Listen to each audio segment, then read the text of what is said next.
Existe algo dentro de você que você nunca mostra para ninguém. Algo que você esconde, até de si mesmo. Aquele pensamento sombrio que atravessou sua mente e te fez questionar quem você realmente é. Aquela raiva que surgiu do nada. Aquele desejo que te envergonha admitir. Carl Jung tinha um nome para isso. E ele não era um nome gentil. Ele chamou de a sombra. E hoje você vai descobrir por que ignorar sua sombra não a faz desaparecer. Pelo contrário, quanto mais você a nega, mais poder ela ganha sobre você. A sombra não é apenas o seu lado mau. Ela é a soma de tudo que você rejeitou sobre si mesmo. Tudo que reprimiu, tudo que a sociedade, sua família, sua religião te disseram para enterrar. Raiva, inveja, desejo sexual, egoísmo brutal, crueldade, preguiça, arrogância, todas as coisas que você aprendeu a esconder para ser aceito. E aqui está o problema. Quando você enterra essas partes vivas, elas não morrem. Elas crescem no escuro, alimentadas pela negação. E, eventualmente, elas explodem. No vídeo sobre inveja, exploramos como Caim foi consumido por algo que não reconhecia em si mesmo. Aquilo era a sombra. E quando ele finalmente a viu, já era tarde demais. 1913. Carl Jung, o brilhante psiquiatra que havia trabalhado com Freud, está à beira do colapso. Ele rompeu com seu mentor e decidiu fazer algo que ninguém havia tentado. Ele desceu voluntariamente para dentro da própria loucura. Durante 6 anos, Jung mergulhou no que chamou de confronto com o inconsciente. Ele registrou sonhos, desenhou visões, conversou com as entidades que encontrou nas profundezas da sua psique. E no meio dessa jornada, ele encontrou a sombra. Não a sua sombra pessoal, mas a sombra, o arquétipo universal. E o que descobriu era aterrorizante. Que todo ser humano carrega dentro de si não apenas luz, mas uma escuridão profunda, viva e desesperada para emergir. E que negá-la é o caminho mais rápido para ser possuído por ela. Primeira lei da sombra. Tudo que você nega em si mesmo, você projeta nos outros. Já percebeu como certas pessoas te irritam profundamente, sem motivo racional? Como se algo nelas ativasse uma raiva desproporcional em você? Jung descobriu por quê. Você não está reagindo a elas. Você está reagindo à parte de você que elas refletem. A pessoa arrogante que você odeia? Talvez porque você enterrou sua própria arrogância.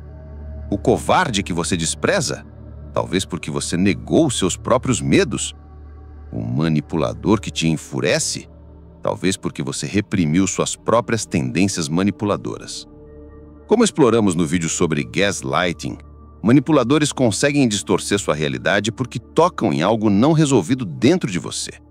Eles ativam sua sombra e você reage com uma força que não entende. Jung chamou isso de projeção. E a parte mais cruel, quanto mais você nega a sua sombra, mais violentamente você a projeta no mundo. Segunda lei da sombra. Quando você a nega tempo o suficiente, ela te possui.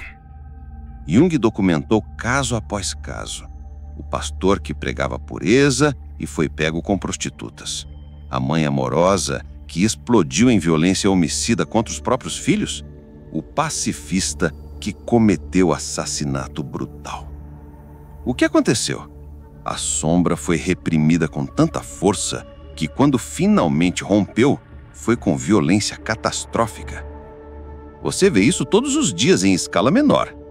A pessoa sempre calma que explode do nada. O santo que trai esposa e família. O racional que age com impulso destrutivo.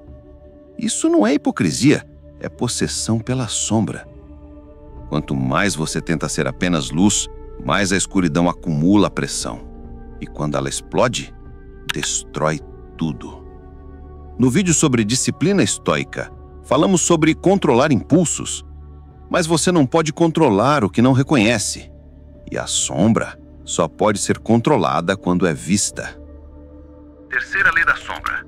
Você não a destrói, você a integra. Esta é a parte que a maioria não entende. Jung não estava dizendo para você agir sobre seus impulsos sombrios.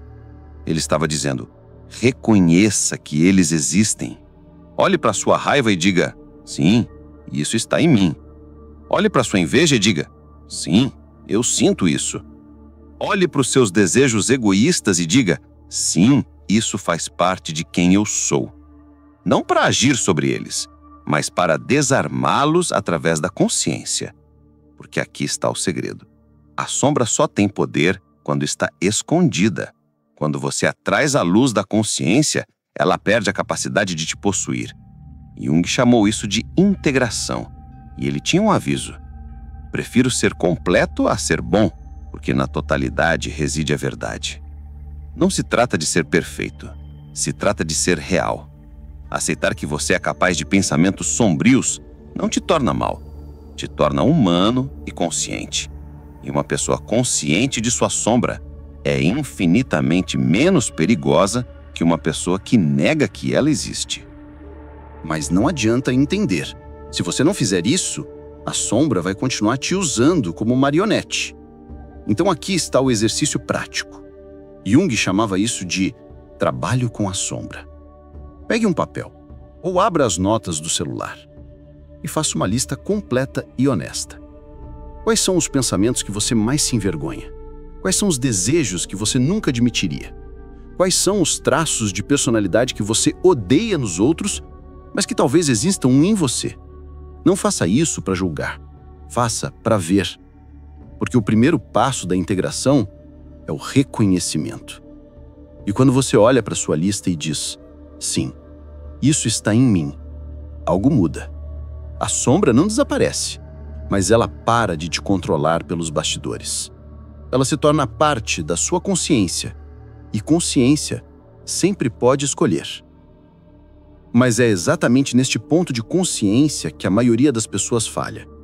Elas se contentam em desarmar a escuridão, sem perceber que estavam prestes a encontrar o ouro. Este é o twist final que Jung descobriu, e que poucos se atrevem a buscar. A sombra não contém apenas seus piores aspectos. Ela também guarda seus maiores potenciais não realizados. Aquela criatividade selvagem que você reprimiu para ser profissional. Aquela paixão intensa que você sufocou para ser razoável. Aquela coragem brutal que você escondeu para ser educado.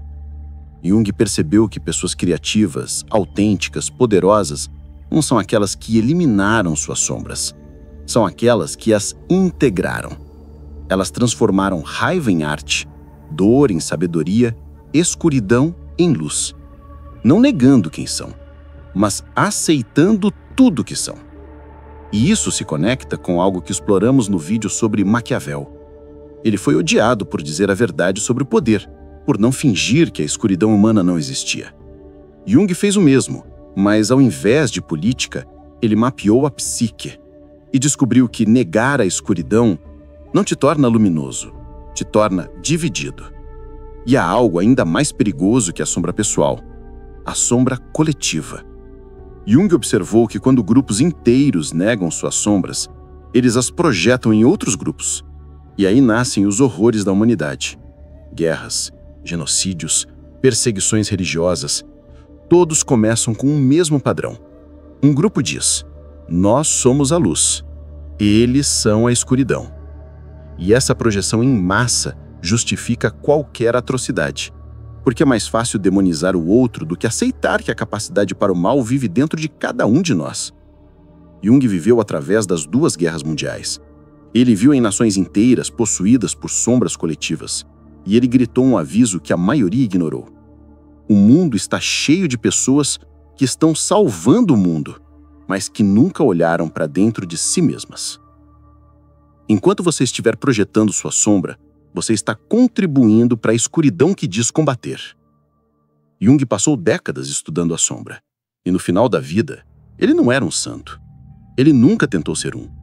Ele era um homem que conhecia sua própria escuridão, que havia olhado para ela sem vacilar. E por isso, ele era livre de uma forma que a maioria nunca será. Ele escreveu: "Não se alcança a iluminação imaginando figuras de luz, mas tornando a escuridão consciente. Esta é a verdade que ninguém quer ouvir. Você não se torna melhor fingindo ser bom. Você se torna melhor reconhecendo que é capaz de ser mal e escolhendo conscientemente não ser. Essa é a diferença entre a pessoa boa, possuída pela sombra, e a pessoa completa que integrou a sombra. Uma é um acidente esperando acontecer. A outra é uma fortaleza. Então agora você sabe. Você tem uma sombra, sempre teve, sempre terá. A pergunta não é se você tem uma sombra. A pergunta é: o que você vai fazer com ela? Opção 1. Continue negando. Continue fingindo que é apenas luz. E aceite que ela vai te possuir, nos momentos mais inconvenientes, das formas mais destrutivas. Opção 2. Faça o trabalho. Olhe para ela, reconheça, integre. Aceite que você é capaz de pensamentos sombrios e que essa aceitação não te torna mal, te torna completo. E uma pessoa completa é muito mais perigosa do que parece. Não perigosa para os outros, perigosa para as ilusões, para os jogos de poder que dependem da sua inconsciência. Porque quando você integra sua sombra, você se torna ilegível. Você não pode mais ser manipulado por apelos à sua bondade. Você não pode mais ser controlado por medo de ser visto como mal. Você simplesmente é. Completo, consciente, livre. Se você chegou até aqui, se sentiu o peso de cada palavra, você não é mais quem era 12 minutos atrás. Porque agora você sabe. Sua sombra não é seu inimigo. É a parte de você que estava esperando ser reconhecida. E quando você a reconhece, quando você a integra, você não se torna mais sombrio. Você se torna mais completo. E se este vídeo ressoou em você, deixe nos comentários Schatten, alemão para sombra, a palavra que Jung usava. Não é um comentário, é uma declaração. É você dizendo: eu vi minha sombra e não tenho mais medo dela. E ao se inscrever neste canal, você está se juntando a uma fortaleza de mentes que entendem algo raro: que o verdadeiro autoconhecimento não é bonito, não é confortável, mas é a única coisa que te liberta. Vá agora e que a sua totalidade seja a sua definição.